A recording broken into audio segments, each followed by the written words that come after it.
अकोले तालुक्यातील वारुंगशी, बारी, पेंडशेत, रतनवाडी, वाकी, मुतखेल, शेंडी, कोलटेंबे तसेच परिसरातील गावांमध्ये असलेल्या लोडशेडिंग कायमस्वरूपी बंद करावे. स्मार्ट मीटर बसवण्यास विरोधी असून साधे मीटर बसवावेत अशी ग्राहकांना दर महिन्याला वेळेस वीज बिल द्यावे या मागण्यांसाठी 21 ऑगस्ट रोजी महावितरणाच्या शेंडी कार्यालयावर शेतकरी व ग्रामस्थांनी शांततेत आंदोलन केले.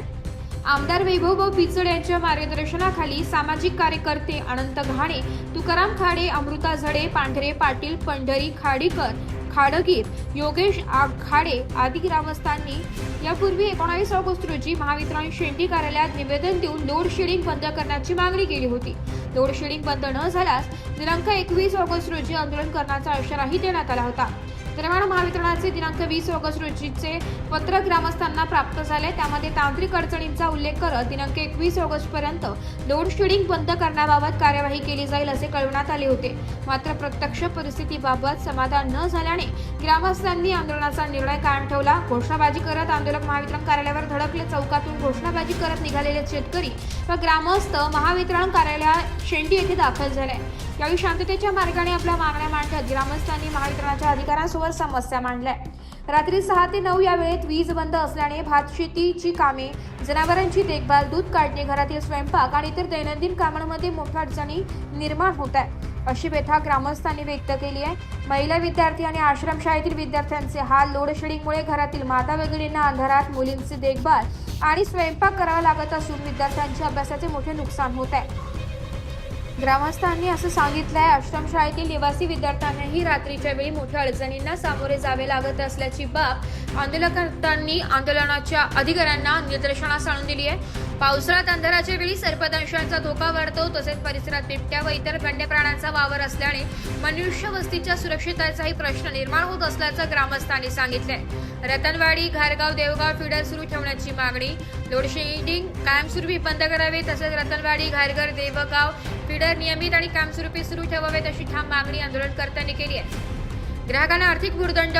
वीज ग्राहकांना नियमितपणे बिल मिळत नसल्याने अनेक वेळा 3-4 महिन्यांची बिले एकत्रित येत आहेत. त्यामुळे ग्राहकांवर एकाच वेळी मोठ्या रकमेचा आर्थिक भुर्दंड पडत असून दर महिन्याला वीज बिल वेळेत मिळावे अशी मागणी करण्यात आली आहे. शांततेत आंदोलनावेळी नरहरी इदे, अनंत घाणे, तुकाराम खाडे, बाजीराव सगोर, संतोष सोळनर, सरपंच फसबाई बांडे, सरपंच सोमनाथ पदमेरे, लक्ष्मण पदमेरे, अशोक भांगरे, केशव बळे, मच्छिंद्र खाडे, हिरामन खाडे, राजू मध्ये, राजू भवारी आदींनी आपल्या भावना व्यक्त केल्या.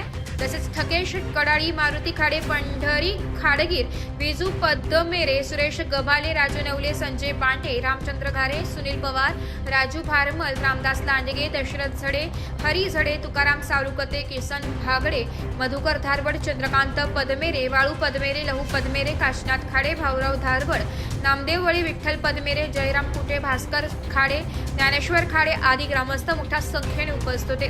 पोलीस निरीक्षक किशोर पवार साहेब यांच्या नेतृत्वाखाली विजय काळे साहेब यांच्या पथकाने आंदोलनस्थळी सहकार्य केले. महावितरणाच्या अधिकाऱ्यांनी मागण्यांबाबत सकारात्मक भूमिका घेत लेखी आश्वासन दिल्यानंतर खेळीमेळीच्या वातावरणात आंदोलन शांततेत पार पडलं. तुकाराम खाडे, बाजीराव सगोर, डोळे पाटील, सुनील पवार, मारुती खाडे, संतोष सोडणार, राजाराम भारमल, सोनाजी झोले आणि याचबरोबर आपले सर्वच ग्रामस्थ विभागातील शेतकरी यांनी त्या कैफियत मांडली का गेल्या 4-6 महिन्यापासून लोड शेडिंग आपल्या भागात चालू आहे.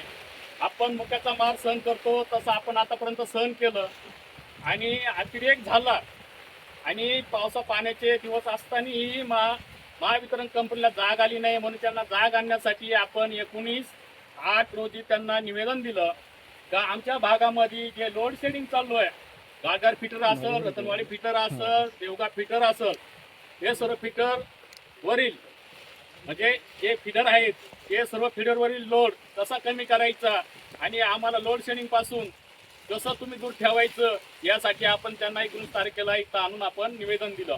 ते निवेदनाची दखल घेत आज उप महाअभियंता आणि सहाय्यक अभियंता यांनी आपल्याला पत्रव्यवहार केलेला आहे. तर त्या पत्रव्यवहारामध्ये ते असं म्हणतात का जे आपण सध्या 19 तारखेला जे निवेदन दिलं त्या निवेदनाच्या प्रती त्यांनी जे काम इथं पातळ चालू केलंय, इथं पातळ काम चालू करत असताना त्यांचं काल काम अपूर्ण राहिले, तर आज दुपारपर्यंत आपलं पूर्ण लोड शेडिंग ते बंद करणार आहे, ते रेग्युलर लाईट देणार आहेत असा या पत्रात त्यांनी उल्लेख केलेला आहे. आणि जी आपण 7 ते 9 दरम्यान वेळ म्हणतो, त्यांनी 6 ते 9 दरम्यान वेळ दिलेली होती लोड शेडिंगची, तर ती ते आता बंद करणार आहेत. कालपासून गेल्या मागच्या आठवड्यामध्ये घाटघर फीडर चालू केलं, काल रतनवाडी फीडर चालू केलं, आज आपलं देवगाव फीडर ते चालू करणार आहेत. माझी एवढीच विनंती आहे का जई साहेबांना, विंटू साहेबांना विनंती आहे का एवढ्या 2 दिवसामध्ये जर परत ते फीडर बंद पडले, आज तुम्ही चालू करणार आहेत आणि तुमचा डीवाय असेल, एक्झिक्युटिव्ह अभियंता असेल, यांना सर्वांना मेसेज द्या वरिष्ठ कार्यालयांना, जर तुमचा एसी असेल आणि जर तुम्ही अचानक आम्ही गेल्यानंतर आजच्या दिवस लाईट द्यायला नव्हत्या परत आमचं फीडर बंद करा लोड शेडिंगचं, तर हे चालणार नाही, हे चालणार नाही. काही स्वरूपी हे फीडर चालू राहिलेच पाहिजे, लोड शेडिंग त्यांची बंद झालीच पाहिजे.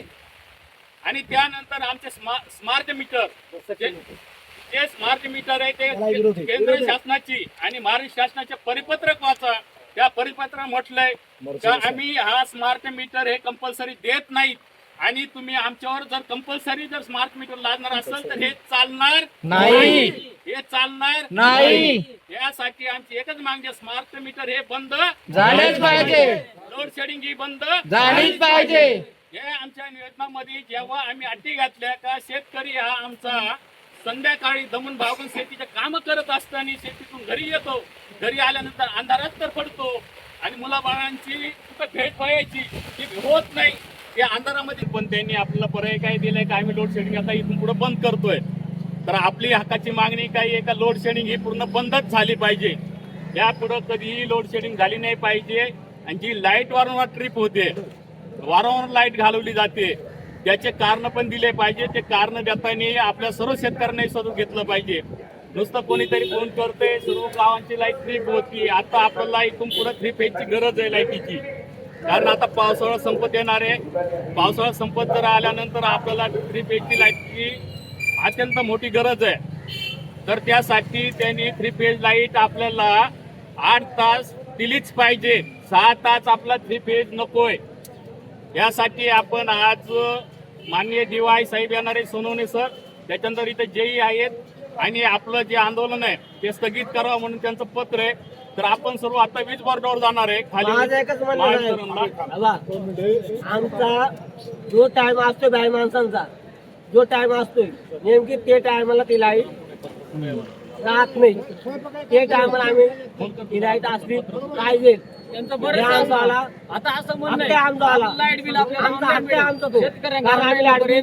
भरतोय आम्ही, लाईट नाही बंद, लाईट बिल आपण आता DY साहेब येणार आहेत, त्यांना आपण त्या पत्राची कॉपी जेव्हा आपण त्यांच्या हातातून घेणार आहे काय हे वीज महामंडळाचं जे अनेक कारभार चालू आहे का 3-3, 4-4 महिन्यामध्ये किंवा 6 महिन्यातून एकदा ते लाईट बिल दिलं जाते.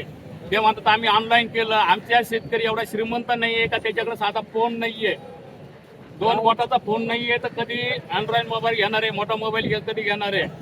आणि त्यासाठी त्यांनी प्रत्येक घरी प्रत्येक महिन्याला लाईट बिल पोच झालं पाहिजे अशी व्यवस्था करावी. आताची जी एजन्सी आहे कोणाची देशपांडे म्हणून सांगतायत साहेब लोक, ती रद्द करावी आणि तिथं आमची एखादी एजन्सी, जर आमचा माणूस कोणी एजन्सी घेणार असेल तर त्याला एजन्सी देण्यात यावी आणि त्याचा पण रोजगार चालू होईल. आज लाईट गेली आणि घालवली तर उद्या परवा कोणताही सूचना न देता परत रस्ता रोको करण्यात येईल. तेव्हा ज्या पद्धतीनं वीज कर्मचाऱ्यांनी वीज प्रशासनाला जे आश्वासन दिले आहे लेखित, त्या पद्धतीने आज दुपारपर्यंत जर ते काम नाही झाले आणि जर आज संध्याकाळी 7 ते 9 या वेळेत लाईट घालवली तर कुठलीही सूचना न देता आम्ही याच्यापेक्षाही भयंकर रस्ता रोको करू. मग त्याची जबाबदारी सर्व ती त्या वीज प्रशासनावर राहील आणि इतर प्रशासनावर राहील. एवढं बोलून मी थांबतो. जय आदिवासी.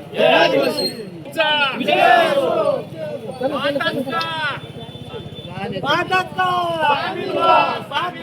बंद करून बंद झालीच रिपोर्ट नाशिक लोकशाही न्यूज नाशिक.